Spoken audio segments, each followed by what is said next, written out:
Hello, this is the Radical Reviewer, taking a look at Death of the Liberal Class by Chris Hedges, Nation Books, 2010.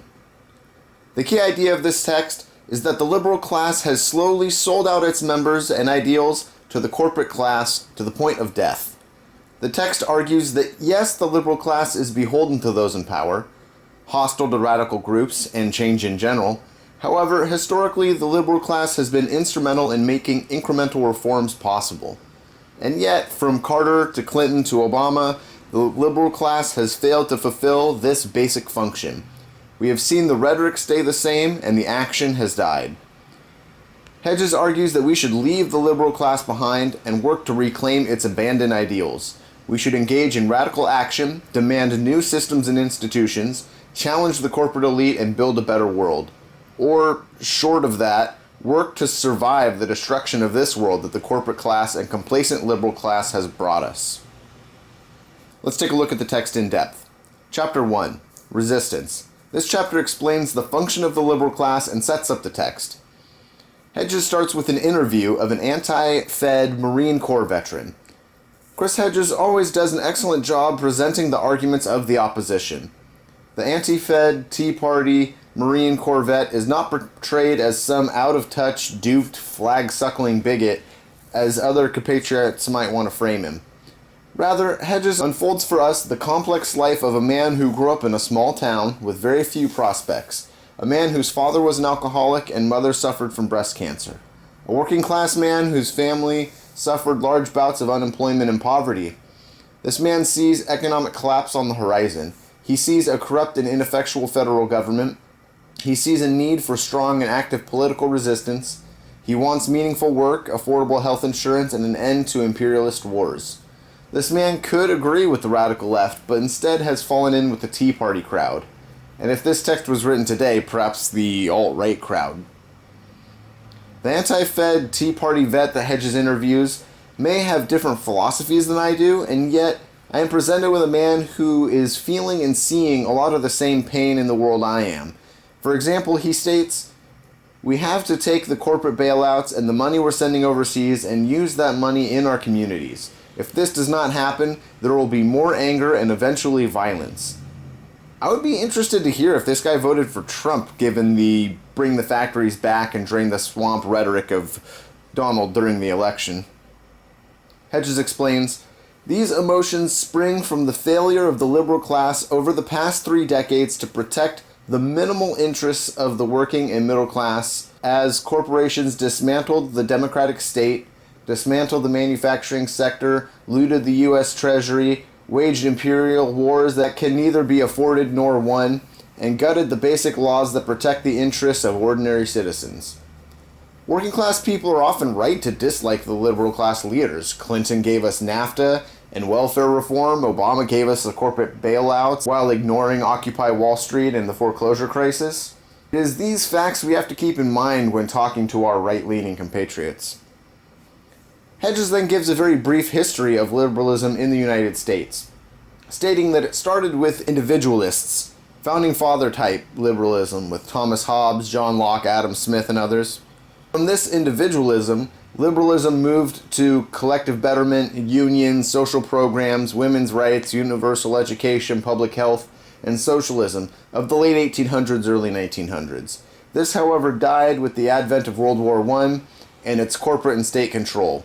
I've covered this part of our history in my review of Zinn's A People's History of the United States, as well as Fussfield's The Rise and Repression of Radical Labor.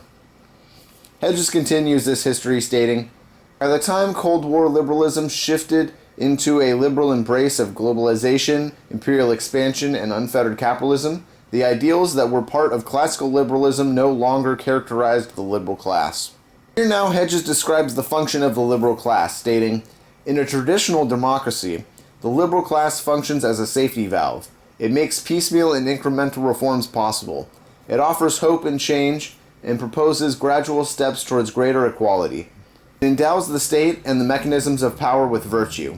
It also serves as an attack dog that discredits radical social movements, making the liberal class a useful component within the power elite." He continues, "The inability of the liberal class to acknowledge that corporations have wrestled power from the hands of citizens, that the Constitution and its guarantees of personal liberty have become irrelevant, that the phrase consent to the governed is meaningless, has left it speaking and acting in ways that no longer correspond to reality. This statement is essentially the problem the text seeks to illuminate and address. Hedges continues, the media, the church, the universities, the Democratic Party, the arts, and labor unions, the pillars of the liberal class, have been bought off with corporate money and promises of scraps tossed to them by the narrow circles of power. Hedges then gives examples of mainstream liberals selling out, but I'm sure I don't need to repeat those examples here. Hedges warns, the loss of the liberal class creates a power vacuum, filled by speculators, war profiteers, gangsters, and killers, often led by charismatic demagogues. It opens the door to totalitarian movements that rise to prominence by ridiculing and taunting the liberal class and the values it claims to champion. The promises of these totalitarian movements are fantastic and unrealistic, but their critiques of the liberal class are grounded in truth. Hedges is writing this in 2010 and referring to what he saw as a foreign correspondent, as well as the Tea Party Obama birth certificate crowd of the time. Today, though, this stands as an accurate prediction of the rise of the alt-right in the Trump presidency as well. Chapter 2, Permanent War. This chapter is about the modern state of war and patriotism. In another prediction of the future emblematic of the Trump administration, Hedges argues, the hatred of radical Islam will transform itself into the hatred for Muslims. The hatred for undocumented workers in states such as Arizona will become a hatred for Mexicans and Central Americans. The hatred for those not defined as American patriots by a largely white mass movement will become a hatred for African Americans. The hatred for liberals will morph into a hatred for all democratic institutions, from universities and government agencies to cultural institutions and the media. Can someone say fake news? It seems that Trump truly tapped into the frustrations with the liberal class, loss of job opportunities, the Tea Party crowd, the anti-immigrant and anti-Black Lives Matter crowd, etc. Hedges then goes on a long tirade about the war on terror, its devastation, its privatization, etc. This makes sense. He was a war correspondent and has a lot to say about the issue. For the sake of the review, I'd say his strongest arguments here are that war and fear make people patriotic, that the mainstream liberal anti-war response is a joke, that liberals were quiet on Obama's warmongering, that increased privatization of security will mean less and less of the war in the public eye, and that those soldiers returning are often, like the Marine in the beginning of the text, physically and mentally drained and damaged, with little prospects in a country that has betrayed the working class, and therefore are ripe for a Ron Paul, Tea Party, Donald Trump, Make America Great Again type message. Chapter 3, Dismantling the Liberal Class. This chapter is about the purges of the liberal class. Hedges starts the chapter explaining that the government and corporate elites have slowly worked to get rid of populism in American culture. The standard liberal view is that media covering Vietnam led to popular outrage, and so it was only after the Vietnam War that there was a corporate clampdown on media. Radicals, however, know that the clampdown has been going on since the beginning. Hedges states, the mass propaganda established during the war, which included journalists, entertainers, and novelists, became the model for 20th century corporate and governmental advertising and publicity. Hedges then explains the Creel Commission, where the government helped to create a corporate media monopoly, and the Palmer Raids, in which over 10,000 suspected communists and anarchists were arrested. Many histories are given here as well, radical papers like The Masses and Appeal to Reason, as well as personal lives like Eugene Victor Debs, Emma Goldman, Alexander Berkman, Jack London, Mother Jones, etc. Hedges then addresses our current discourse, stating, the cultural embrace of simplification, as MacDonald warned, meant reducing a population to speaking in pre-digested cliches and slogans. This really reminds me of a debate between Michael Albert and a tech guy about the efficacy of Twitter, with Michael Albert arguing that Twitter is emblematic of our slogan, no research, 10-word answer dialogue, causing incoherent discourse among opposing views. Hedges addresses communist witch hunts which caused film, media, journalism, academia, etc. to shift to the right. People make claims of a leftist media, with news networks like CNN or comedy news segments like The Daily Show or Last Week Tonight. These are not leftists, though. Sure, they might be yuppie in their opinions on gun violence, taxing the rich, global warming, etc., but they're not leftist in the sense that they are not making systematic critiques of imperialism or capitalism. Chapter 4. Politics as Spectacle. This chapter continues the discussion on media control and discourse. Hedges explains why media control is important. The iron control of the arts is vital to the power elite, as important as control of the political and economic process. The universities, the media, the labor movement, and the church, art gives people a language by which they can understand themselves and their society. And the corporate power structure was determined to make sure artists spoke in a language that did not threaten their entitlement. The liberal class, especially its elitist and snobbish elements, was used to help distance art from the masses. This reminds me of people sniffing their own farts in that South Park episode.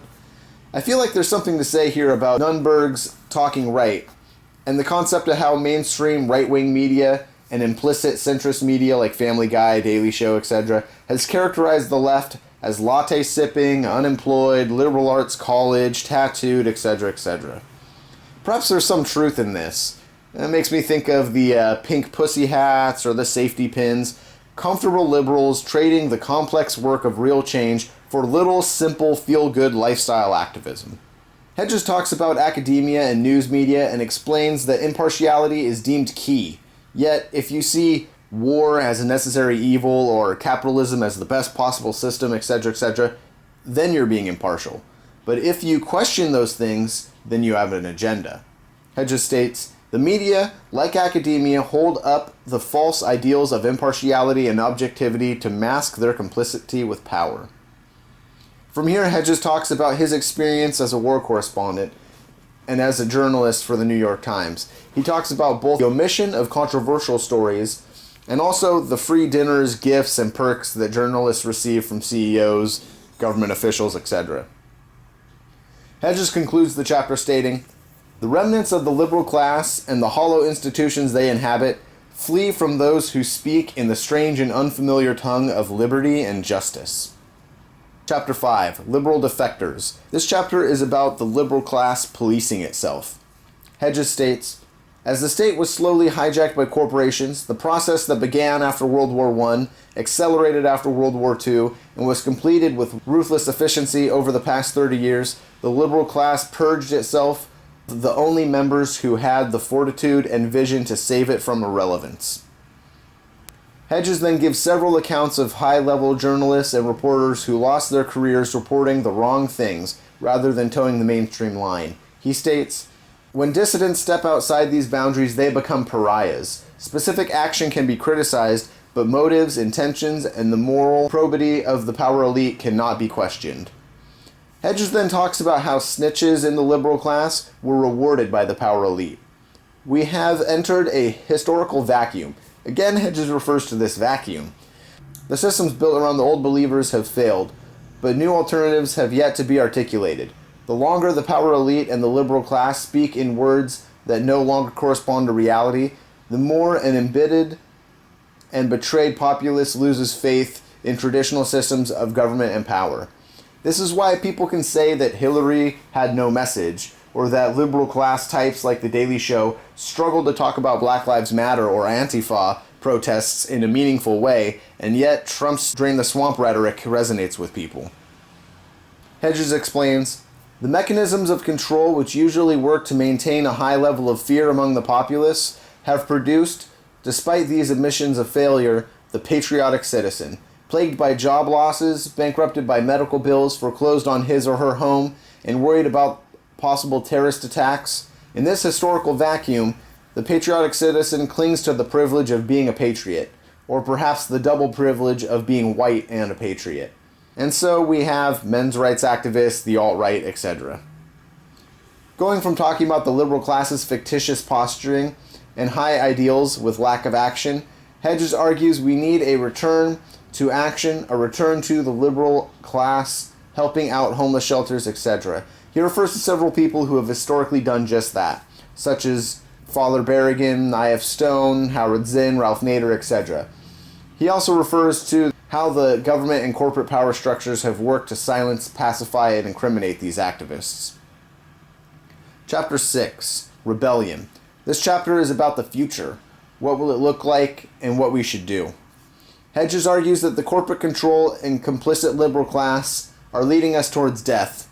He states, the liberal class continue to bind itself to systems that, in theological terms, have become systems of death. Like Derek Jensen saying that production is a conversion of the living to the dead. Like Jensen, Hedges then mentions that we must build up radical and independent communities if we are to survive the economic and ecological collapse that may befall us, and that the modern liberal class has become useless to this effort. Hedges continues, liberals assumed that the engines of capitalism could be persuaded to exercise a rational self-control and beneficence, a notion that would have gotten anyone who proposed it laughed out of old militant labor halls. This sentiment resonates with me as I read Elizabeth Warren's latest book and see how the problems she sees are understandable, and yet the solutions she proposes are woefully inadequate.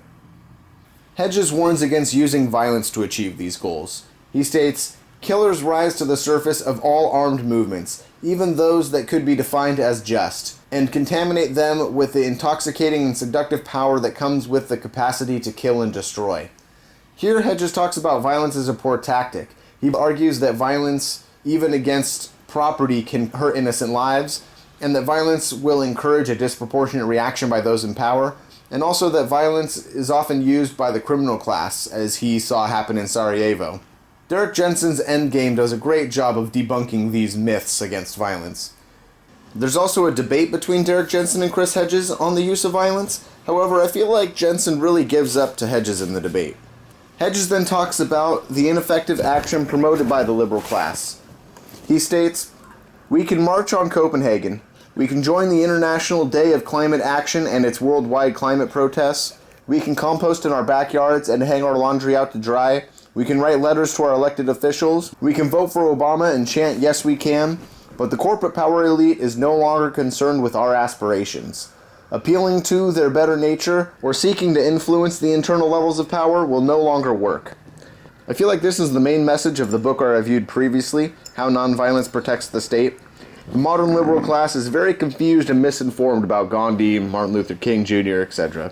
The end of the text is very reminiscent of the future Derek Jensen also sees. Small, self-contained villages that survive, food deserts and devastation in our urban areas, etc. But how do we communicate what needs to be done? This leads Hedges again to talk about our discourse and how we have moved from text to image. Hedges then talks about how artists and creators are going unpaid in this modern internet age. Essentially, like how subscriber-based local papers gave way to corporate papers who needed advertising and so are complicit with the current system, so too creators on the internet fall into celebrity and advertising culture. YouTube creators, Instagram photographers, web comics, etc. have A, celebrity culture, which ensures that mainstream appeals get the most attention, and B, these creators are reliant on sponsors, views, ad revenue. Now, I'd argue that YouTube has done wonders for creating diverse and unique content compared to, say, cable television, but Hedges' critique is still accurate. Sponsorship and ad revenue-based content homogenizes and centralizes content.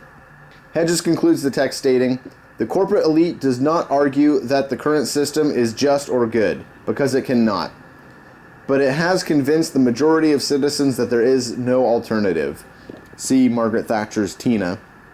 Hedges' solution is, any boycott or demonstration, any occupation or sit-in, any strike, any action of obstruction or sabotage, any refusal to pay taxes, any fast, any popular movement, and any action of civil disobedience ignites the soul of the rebel and exposes the dead hand of authority. In conclusion, I feel like the death of the liberal class is two-pronged. One, the corporate capitalist agenda pushing for a society that benefits capitalism over the working class.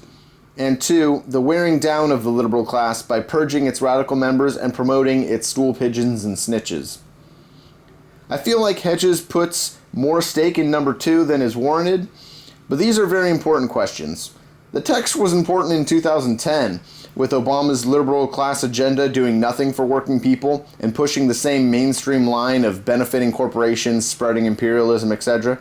And the Tea Party, Obama is a Kenyan communist, rhetoric that was on the rise at the time.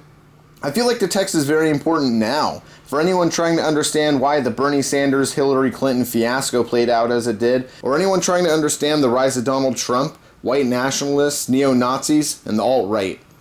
If you're interested in radical theory, looking for a book recommendation or whatever, you can get your radical book reviews here with the Radical Reviewer. Thanks for watching.